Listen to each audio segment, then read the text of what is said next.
Greetings. In celebration of Black History Month, I'd like to discuss the story of Prince Hall, our founder, who was a great American and the first Grand Master associated with our first Grand Lodge and its expansion. Approximately 1 year and 4 months prior to the writing of the Declaration of Independence, Prince Hall engraved his image in the annals of American history.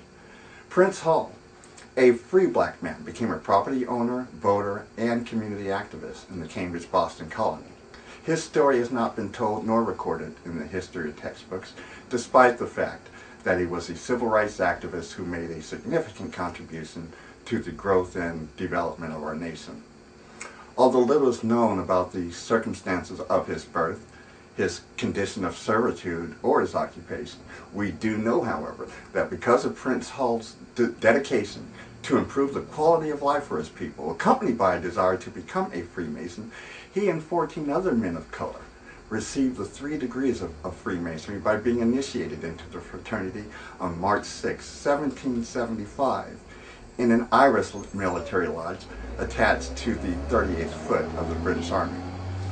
This event made Prince Hall the first of his race in North America to enter into the oldest and most prestigious fraternity in history. The historical record reflects that the others were Cyrus Johnson, Buston Slinger, Prince Reese, Prince Radine, Peter Freeman, Peter Best, John Canton, Duff Reform, Thomas Sanderson, Cato Spain, Boston Smith, Fortune Howard, and Richard Titley. Around April 14th of 1776, the military regiment to which Hall's Lodge was attached received orders to relocate to the New York colony, leaving Prince Hall and his Negro brethren, all civilians, without a lodge.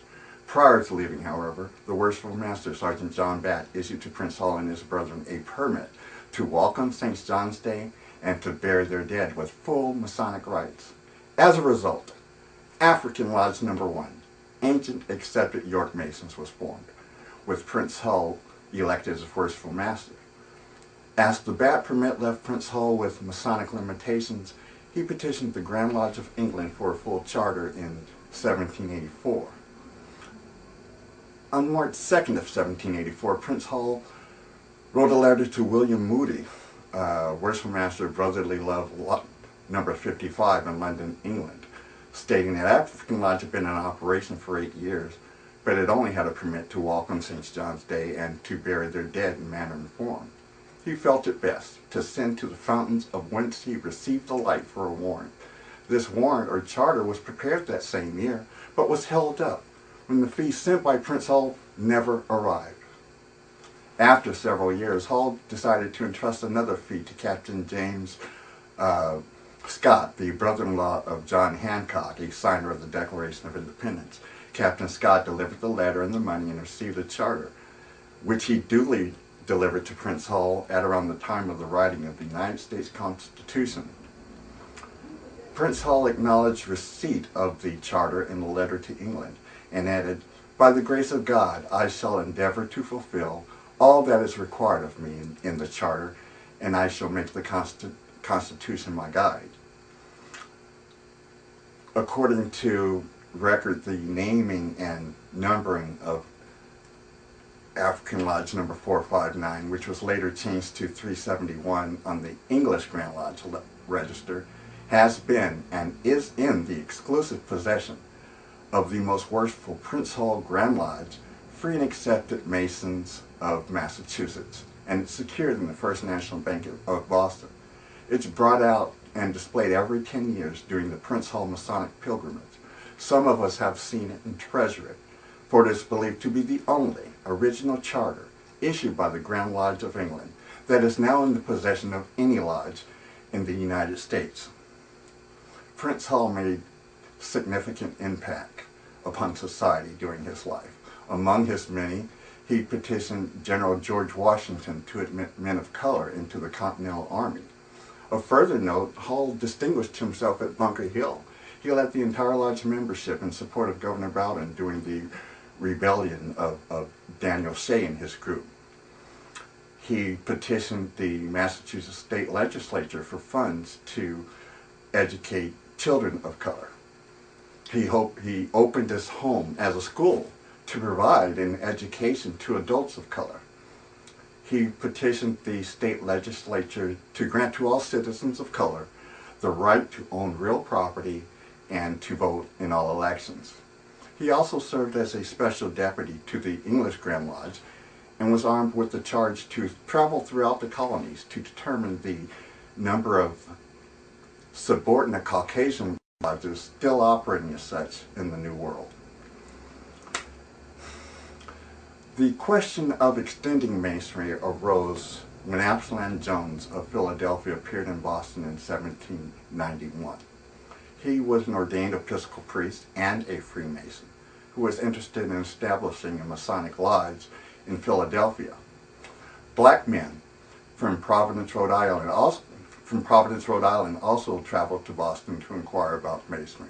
At a subsequent assembly in 1791, the African Grand Lodge was formed by delegations from Philadelphia, Providence, and New York. Prince Hall served as its first Grand Master and remained in this capacity until his death. African Lodge in Philadelphia and Hiram Lodge in Providence came under the aegis of this Grand Lodge in 1797. Prince Hall died December 4, 1807. A broken column monument marks his gravesite in Copp's Hill Cemetery in Boston. At a General Assembly of the Craft in 1808, the name African Grand Lodge was changed to Prince Hall Grand Lodge, free and accepted Masons of Massachusetts. The Deputy Grand Master, Brother Nero Prince, became Prince Hall's successor as Grand Master, followed by George Middleton, then Peter Lew, and then the well-known John T. Hilton, who recommended a Declaration of Independence from the English Grand Lodge in 1827 and the assumption of powers and prerogatives as an independent Grand Lodge. During this most significant period of Masonic growth, Masonry spread throughout the colonies. Many lodges and Grand Lodges were formed under the authority of the Prince Hall Grand Lodge.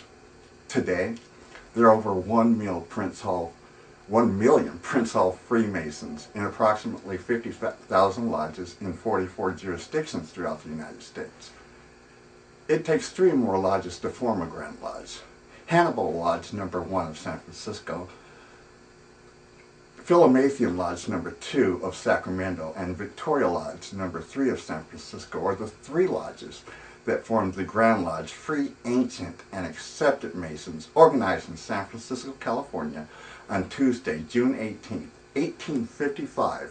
Hence, the 9th Grand Lodge was formed. The fraternity now holds the distinguished title of Most Worshipful Prince Hall Grand Lodge, free and accepted Masons of the state of California, Incorporated.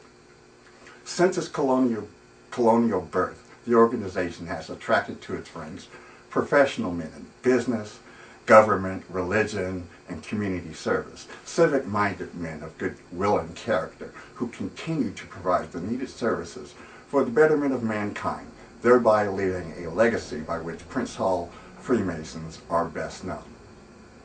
To be one, ask one.